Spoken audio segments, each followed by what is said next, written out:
নমস্কার, আশা করি সবাই ভালো আছেন আর আমিও ভালো আছি। তাই সকাল সকাল ছাদে এসে বসিয়ে দিয়েছি ভাত। তো রান্নাটা আমার শাশুড়ি মাই করবেন আর আমি এখানে ভাতটা বসিয়ে দিয়েছি। দেখেছেন এই যে এই সমস্ত জ্বালন, এই উনানে রান্না হচ্ছে, জ্বালন কিন্তু খুব কমই লাগছে। আর এই যে ভাত হতে না হতে আমার শাশুড়ি মা এসে হাজির হয়ে গেছে। তো আমিও সবজি টবজিগুলো সব কেটে নিয়ে এসেছিলাম। আর এখানে আধখানা বেগুন ছিল, বলছে সেই বেগুনটাও কেটে তাহলে ঝালেতে দিয়ে দিই। শুকিয়ে যাচ্ছে, যেহেতু এটা ওপরেই আনা ছিল, নিচে থাকলে হয়তো ফ্রিজে থাকতো। বেগুন আবার তরকারির থেকে আমার তো বেগুনি বা বেগুনের ভর্তা খেতে খুব ভালো লাগে। এই শীতকালে বিশেষ করে বেগুন ভর্তা আর মুড়ি, উফ, পুরো জমে যাবে। তো এইখানে আমি সমস্ত কিছু জোগাড় টোগাড় করে দিয়ে এবার একটা কাটতে বসেছি পেয়ারাটা খাবো। দেখছি পেয়ারাটা একটু নরম নরম মতো হয়ে গেছে। আমার আবার এই টাইপের পেয়ারা খেতে ভালো লাগে না, একটু ডাঁসানো হবে, শক্ত শক্ত থাকবে, সেরকম পেয়ারা খেতেই ভালো লাগে। এটা অনেকটাই নরম হয়ে গেছে, তো নষ্ট করলে তো হবে না। এখন তো কেনা পেয়ারা, গাছের তো নয়। অল্প একটু লবণ মাখিয়ে পেয়ারাটা খাচ্ছি। তো খেয়ে দেখছি পেয়ারাটা কিন্তু বেশ মিষ্টি আছে। অনেক সময় এরকম পেকে গেলে পেয়ারা কিন্তু খেতে ভালো লাগে না। তো আর এইখানে এই যে শাশুড়ি মা রান্না করতে বসেছে, আর পাশেই যে একটা শিলনোড়া রয়েছে, ওইখানেই মশলা বাটার জন্য ওইদিকে ঘুরে বসেছে। এখন যেহেতু উনানে রান্না হচ্ছে আর ওইভাবে বসে রান্না করতে হয়, তো তাই রান্না আমি করি না, আমাকে করতেও দেয় না। রান্না হয়ে গেছে, এদিকে গরম উনুনেই এখানে বসিয়ে দিয়েছে কুলেখাড়া, অর্থাৎ এই কুলেখাড়া জলটা আমি বিকেলে খাবো। আজকে দেখাই কি রান্না হলো। এখানে পনির দিয়ে ফুলকপি আলুর ঝোল হয়েছে, আর হয়েছে লাউ শাক দিয়ে ঘুষো শুকটি মাছের ঝাল। এই ছিল আজকের রান্না। এদিকে রান্না টান্না সব তো কমপ্লিট হয়ে গিয়েছিল, আবার ভাই এসে এগুলো দিয়ে গেল। তো এইগুলো এখন রান্না করতে হবে, তার জন্য মশলাও করতে হবে। আজকে দেখছি আবার হজমিটাও দিয়ে দিয়েছে।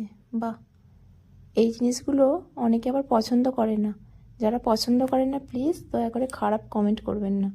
এগুলো আমরা খেতে পছন্দ করি এবং খেয়ে দেখি ভালোই লাগে। চাইলে আপনারাও খেয়ে দেখতে পারেন, এগুলো কিন্তু খাবারই জিনিস। চলুন এবার তাহলে রান্না করব, তার জন্য মশলা করে নিই। পেঁয়াজের ঝাঁতে কেঁদে ফেলছি। পেঁয়াজগুলোর কি ঝাঁঝ, একেবারে কাঁদিয়ে দিচ্ছে বাবা। মানুষের থেকেও এই পেঁয়াজের বেশি ঝাঁঝ। চোখ দিয়ে পুরো জল বের করে দিল।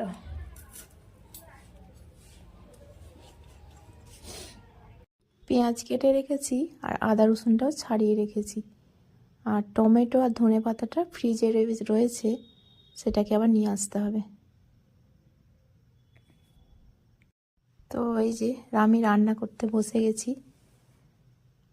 এই ছাঁট রান্না আজকে আমি করছি, যেহেতু বেলা হয়ে গেছে তাই সমস্ত জোগাড়টা করে আমি রান্না করতে বসে গেছি। তারপরেই তো খাওয়া দাওয়া হবে। এটা রান্না করতে করতে আবার মনে পড়ে যাচ্ছে, এই জিনিসগুলো আমরা বাপের বাড়িতেও খেতাম, ওখানে সবাই খায়। দোকানে মাংস আনতে গেলে এগুলো পেলে কেউ ছাড়ে না, নিয়ে চলে আসে, এগুলোও হয়ে যায় আবার মাংসটাও হয়, খেতে কিন্তু বেশ লাগে। ওখানে আবার কখনো কখনো ছাল সমেতও নিয়ে আসতো, যে মেটে হজম ঘর, এই পা ডানা সমস্ত কিছুই থাকতো। আর এটা রান্না করে ভাতের সঙ্গে যেমন তেমন মুড়ির সাথে খেতে কিন্তু বেশ লাগে। তো যাই হোক, আমাদের তো খুবই ভালো লাগে, আপনাদের কেমন লাগে অবশ্যই কমেন্ট করবেন। আর এখানে আমার রান্না আজকে কমপ্লিট হয়ে গেল। এবার খাওয়া দাওয়া পর্ব আরম্ভ হবে। খাওয়া দাওয়া সব কমপ্লিট হয়ে গেছে, তো এখন একটু রেস্ট নিচ্ছি। আর আজকে আর ঘুমটা হবে না, বেশিক্ষণ রেস্ট পাবো না, তার কারণ চাল ভিজিয়েছে, সেগুলো আবার কুটতে হবে। তো আমি যদিও কুটতে পারবো না, এখন হামানদিস্তায় ঘা দেওয়া হবে, সেটা তো আমি আর ঘা দিতে পারবো না, তো আমি বসে বসে চেলে দেব। তো এই যে দেখুন, এবার গুঁড়ি কোটা হবে। এই যে শাশুড়ি বৌমা মিলে দুজনে গুঁড়ি কুটতে বসে গেছি। শাশুড়ি মা এখানে হামানদিস্তায় করে দিচ্ছে ঘা, আর এই যে ধুচুনিতে এতগুলো চাল আছে, আর হামানদিস্তায় এতগুলো। এই চালগুলো ভেজানো হয়েছে, এগুলোরই গুঁড়ি বের করা হবে। তো এই যে আমি এখানে চালতে বসে গেছি। আমি তো এটাই পারবো এখন চালতে, গা আর দিতে পারছি না। এই গুঁড়িগুলো কুটে রেখে দেওয়া হচ্ছে, রোদে শুকনো করে রাখা হবে।